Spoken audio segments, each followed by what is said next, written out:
Bonjour mes élèves, j'espère que vous allez bien. Alors aujourd'hui on va voir une leçon de langue, euh, page 152, qui sera consacrée à l'expression de la cause et de la conséquence. Alors comme vous le savez, la cause et la conséquence sont étroitement liées. Là où il y a la cause, il y a forcément la conséquence. C'est ce qu'on appelle un rapport de cause à effet. كنسميوها العلاقة السببية. دائما كاين واحد العلاقة قوية ما بين لا كوز وما بين لا كونسيكونس. يعني فيما كانت لا كوز كتكون لا كونسيكونس وفيما كانت لا كونسيكونس كتكون لا كوز. D'accord? Alors on va voir quelques expressions de cause et quelques expressions de conséquence.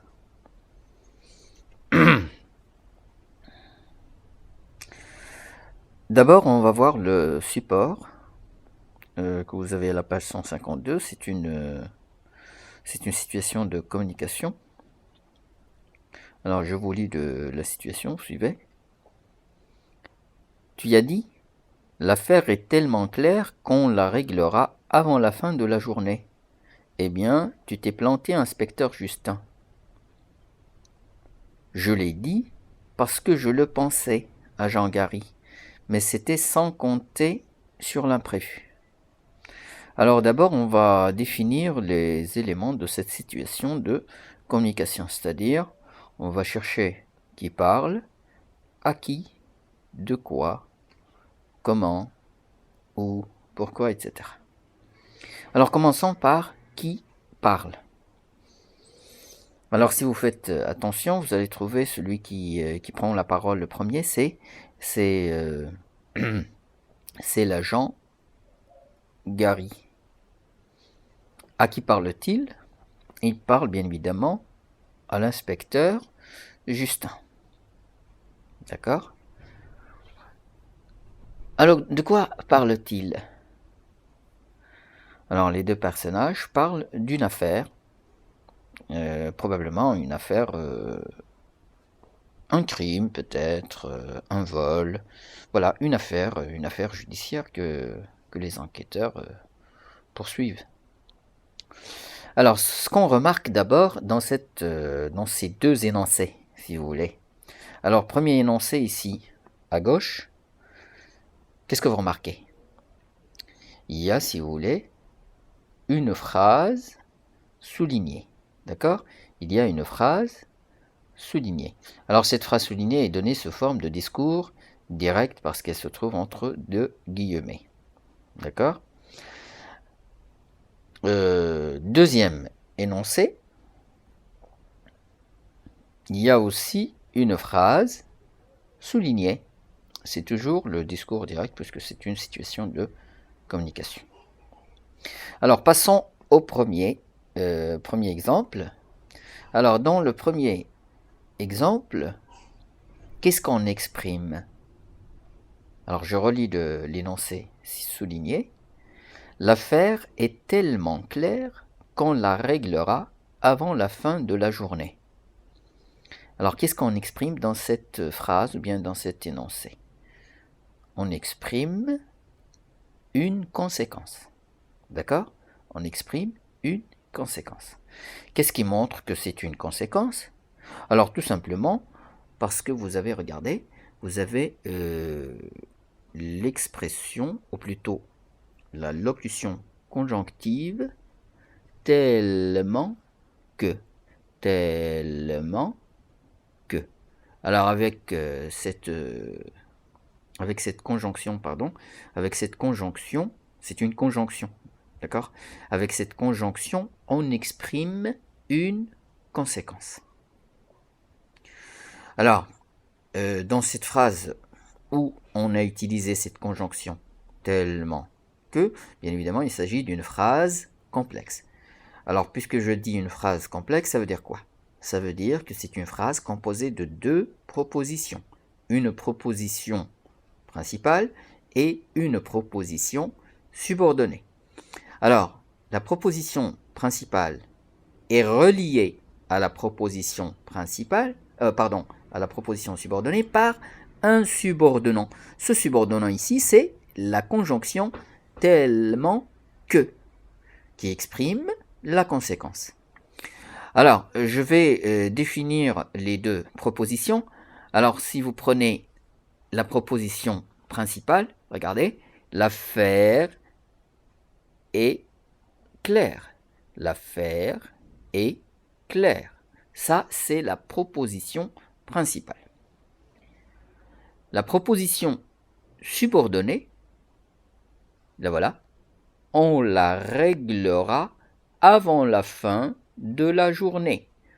On la réglera avant la fin de la journée. C'est la proposition subordonnée. Alors, la proposition principale, l'affaire est claire, est reliée à la proposition subordonnée. On la réglera avant la fin de la journée par la conjonction tellement que. En fait, la conjonction, c'est la conjonction que. Mais la conjonction que est annoncée dans la principale par cet adverbe d'intensité, ou bien ce qu'on appelle de quantité aussi, tellement. D'accord? Alors, ces deux propositions, la principale et la subordonnée, sont reliées par cette conjonction que, précédée dans la principale par l'adverbe tellement. D'accord? Alors,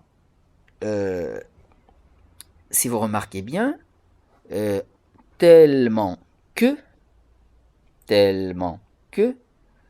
sont, si vous voulez, séparés, ne sont pas attachés. Tellement plus un mot plus que. Tellement clair que. Tellement clair que. C'est-à-dire, entre tellement et que, il y a un mot. Quelle est la nature grammaticale de ce mot? C'est un adjectif. Tellement que. Alors, entre ces deux mots, il y a un adjectif. D'accord? Passons au deuxième énoncé. Alors, le deuxième énoncé, je l'ai dit parce que je le pensais. Je l'ai dit parce que je le pensais. Alors, il s'agit ici aussi d'une phrase complexe. Pourquoi? Parce qu'il y a deux propositions. Il y a une proposition principale, je l'ai dit, et il y a une proposition subordonnée, je le pensais. Une proposition principale, je l'ai dit, une proposition subordonnée, je le pensais. Alors ces deux propositions sont reliées par une locution conjonctive. Attention, une locution conjonctive. Alors quelle est cette locution conjonctive qui relie les deux propositions? C'est parce que. C'est parce que. Alors parce que, c'est une locution conjonctive qui relie la proposition principale à la proposition subordonnée. Voilà. Alors, qu'est-ce qu'elle exprime, cette locution conjonctive? Parce que, qu'est-ce qu'elle exprime? Elle exprime la cause. Elle exprime la cause. Alors, si on retourne à la première phrase, au premier exemple, on a dit que la première phrase exprime une conséquence. Alors, si vous voulez, la locution, ou plutôt la conjonction tellement que, c'est le subordonnant qui relie la principale à la subordonnée. Et toute la phrase qui exprime la conséquence ici, ou plutôt la subordonnée qui exprime la conséquence dans cette phrase, répond à la question quelle conséquence? Quelle conséquence? Alors que la proposition subordonnée qui commence ici par parce que exprime la cause. Alors la phrase où on exprime la cause répond à la question pourquoi? Répond à la question pourquoi? Alors par exemple, je dis si on peut poser la question sur la subordonnée, on dirait pourquoi tu l'as dit? Pourquoi tu l'as dit? Je l'ai dit. Réponse serait je l'ai dit parce que je le pensais. Donc la subordonnée de cause répond à la question pourquoi. Alors que la subordonnée de conséquence répond à la question quel résultat, quelle conséquence. Alors, si on pose la question sur la subordonnée de conséquence, on dirait quel résultat de cette affaire claire? Quel serait le résultat? Quelle serait la conséquence de cette affaire qui est claire? Bon, le résultat de cette affaire qui est claire serait on la réglera avant la fin de la journée. C'est ça le résultat, c'est ça la conséquence. Puisque l'affaire, c'est-à-dire, puisque l'affaire... alors si on inverse les deux phrases, on dirait par exemple, alors si on va inverser les deux phrases, غادي نغيروا الترتيب. معناه عوض ما تكون كتعبر على لا كونسيكونس غادي نقلبوها على اساس تعبر على لا سميتو على لا كوز. غادي نقولوا مثلا on réglera cette affaire avant la fin de la journée parce qu'elle est claire. Parce qu'elle est claire. On réglera cette affaire avant la fin de la journée parce qu'elle est claire. Ou là parce qu'elle est tellement claire. Parce qu'elle est claire. صافي فهمنا؟ alors نعاود هاد الجملة هادي الأولى كتعبر قلنا على لا كونسيكونس. علاش كتعبر على لا كونسيكونس؟ حيت فيها لا كونجونكسيون كو، وهاد لا كونجونكسيون كو مسبوقة بالادفيرب تيلمون، وما بين تيلمون و كو شنو كاين؟ كاين ان ادجيكتيف اللي هو كلير.